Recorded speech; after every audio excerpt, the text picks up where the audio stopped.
Zechariah chapter 9. Anybody know, well, I'd be surprised, know what this chapter is famous for? Zechariah chapter 9. This is the passage that has, or this is the chapter that has the passage that talks about coming into Jerusalem on a colt, on a donkey's colt, so that Jesus came in on. And we're going to be reading on that here in just a minute. I want us to read verses 1 through 10. We're going to start in verse 1. And then when we get to verse 9 is where we see the prophecy about the Messiah. Zechariah has, the burden of the word of the Lord is against the land of Harak, with Damascus as its resting place. For the eyes of men, especially of all the tribes of Israel, are toward the Lord. And Hamath also, which borders on it, Tyre and Sidon, though they are very wise, for Tyre built herself a fortress and piled up silver like dust and gold like the mire of the streets. Behold, the Lord will dispossess her and cast her wealth into the sea, and she will be consumed with fire. Ashkelon will see it and be afraid. Gaza too will writhe in great pain. Also Ekron, for her expectation has been confounded. Moreover, the king will perish from Gaza, and Ashkelon will not be inhabited, and a mongrel race will dwell in Ashdod. And I will cut off the pride of the Philistines, and I will remove their blood from their mouth, and their detestable things from between their teeth. Then they also will be a remnant for our God, and be like a clan in Judah, and Ekron like a Jebusite. All right, let's stop right there for a second. So Zechariah is writing during the days of Josiah the king. Now imagine you're an Israelite and you're hearing these things. Would it be exciting? They hear that all these punishments are going to happen to these city-states and these other territories that have been against you all these years, and that he's going to bring justice down upon them. So this would be exciting to hear. But how are things going for Israel under the leadership of Josiah? He was a good king. He's a good king. Things are going well. Things are going up. Economically, things are going well. He's got control over things. Of course, he's going to have a little bit of an issue with Egypt, which we know how that ends out. So things are going well. Verses 9 and 10. Rejoice greatly, O daughter of Zion. Shout in triumph, O daughter of Jerusalem. Behold, your king is coming to you. He is just and endowed with salvation, humble and mounted on a donkey, even on a colt, the foal of a donkey. Okay. So you read this or you hear this read, you're living under the days of Josiah. What do you think?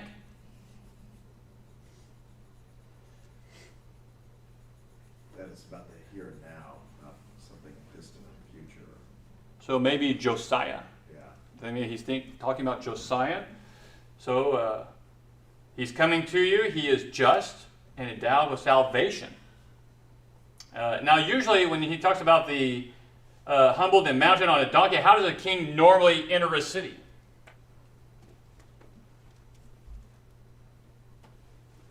On a horse or a donkey? Yeah, horse. On a horse.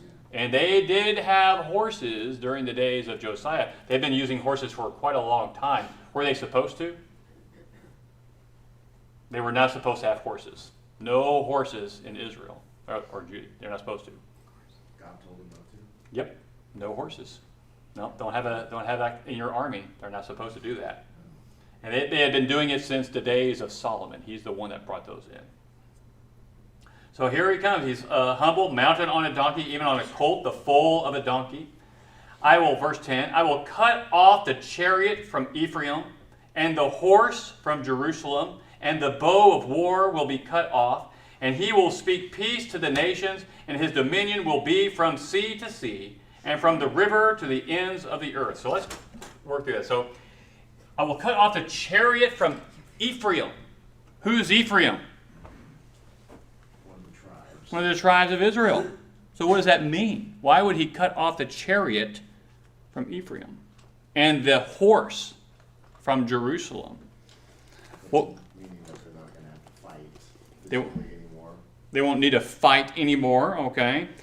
So he talks about, he also says, and the bow of war will be cut off, and he will speak peace to the nations. Who's going to speak peace to the nations? King. The king. Interesting that up there when the king is mentioned in verse 9, behold, your king is coming, it's lowercase. And the he in verse 10 for my translation has got it uppercase. I find that a mistake probably. Only place in the New American Standard where they have a make a mistake. So he will speak peace to the nations, and his dominion will be from sea to sea and from the river to the ends of the earth. So, who is it talking about? We know who it is talking about, right? Talking about Jesus. That's what it's the Messiah.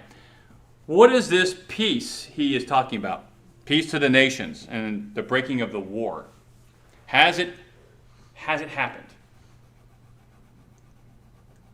No, not at that time. Not in that time. Has it happened today? Yes. You say not yet. Yeah, because we have peace between man and God through Jesus now. We have yet. I agree with Alex. It's the peace between us and God. A lot of premillennialists will see this and they take it literally. They're thinking no more wars here on earth. Now turn over to chapter 14. We're kind of going quickly. Chapter 14, last chapter. Look at verses 16 to the end of the chapter. Then it will come about that any who are left of all the nations that went against Jerusalem will go up from year to year to worship the King, the Lord of hosts, and to celebrate the Feast of Booths.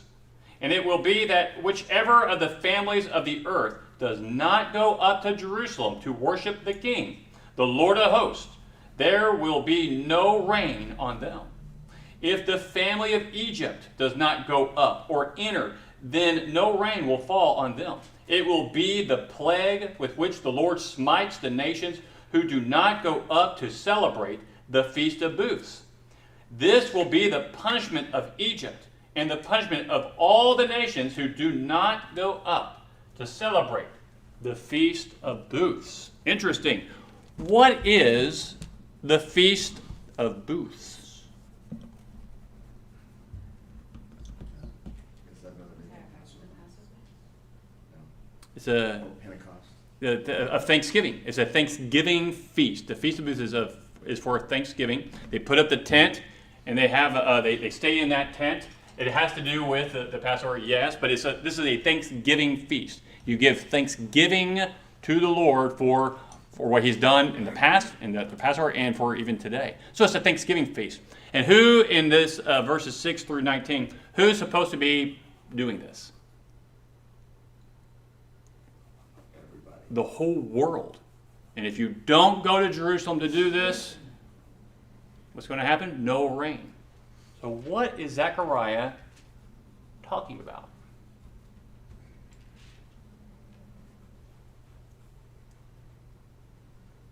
I think that anybody that does not submit to Christ, he's saying, is going to suffer.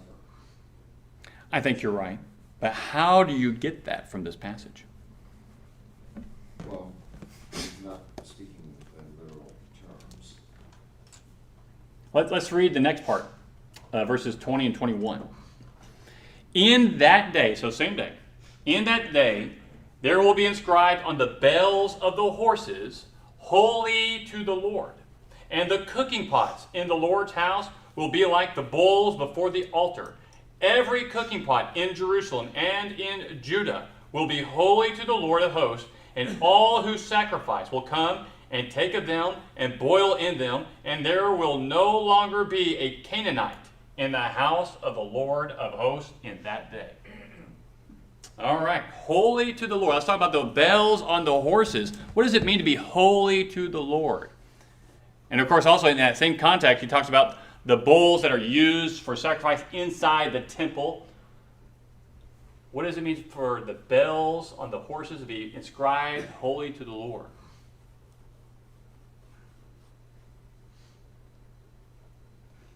So holy means set apart, right?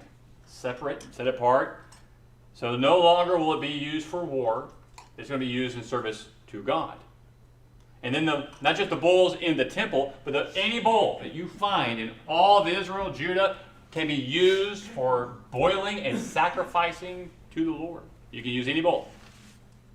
So what is Zechariah getting at here? And it'll be in that day. It's no longer going to be about temple worship anymore. It's going to be about individual worship. Yes. Now imagine if you're an Israelite and you read this, would that be confusing? I mean, that wouldn't be confusing in the sense you could see what he's saying, but why the change?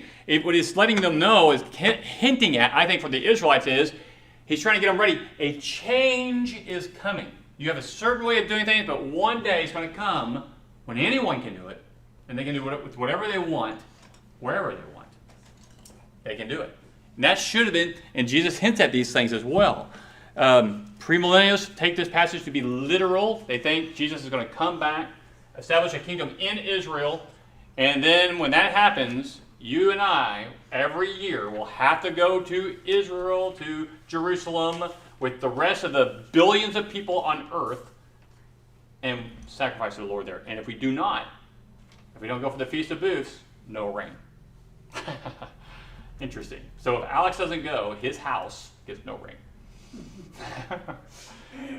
And this is why, verses like this is why a good majority of our political leadership in this country believes exactly that. And supports Israel. Support Israel, because if we don't, bad things will happen to us here as a result of not supporting Israel. Right.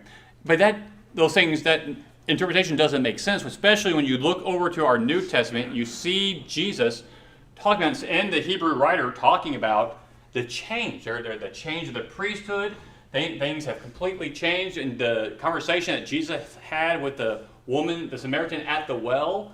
Remember, he told her, not in this mountain or in Jerusalem, but in the heart is where God, you're going to do worship. And he was talking about these things we see here in Zechariah. I had a lot more I wanted to say on that, but we only had about 15 minutes. But my only point I wanted to give us this evening was, I was going to talk about Thanksgiving, the Feast of Booths, but really, let's end it with this. When we read through our Bibles, and we come across passages like this that can be confusing, remember that a lot of times, especially in the minor prophets, after everything that happens and the changing of kings, this country comes, this country goes, this punishment's coming, he almost always ends with something better is coming. It almost always ends that way. Something better is coming. And it's almost always pointing to the Christ and how things are going to be under him. And that's most certainly what Zechariah is doing here as well. Always. You can go to any one of the prophets. Almost every one of them does the same thing. Either some a little bit, and they almost always end with, it's going to get better. It's going to get better. So we're going to, Alex. They must have wondered a lot, when they would receive these messages from God. What does this mean? And they probably would ponder on it and think about it and be like, I just don't know what he means by this. I'm writing it. I'm going to. Oh, Zechariah? And I'm going to prophesy about it, but I don't know what this means. Well, yeah, I mean, if he knew what it meant, I don't think they would have had so many, or the vast majority of Israel thinking that the Messiah is going to come and be a literal king on earth. Because the prophets would have said, now here's what this means. But they didn't. They said, here's what it says. Well, what does that mean? Look at my letter. I don't know. But it's ultimately, it's something better's coming. And it's always easier with hindsight, but when you look through all those, when we worked through the minor prophets, we saw this, it always looks so hopeless, and they always end with something better's coming. Something better's coming. Of course, they were thinking, king on earth, and that's understandable, but Jesus tried to correct that, and when you're performing miracles, you should listen to that guy. But that's the way it is. So we'll close it out with that.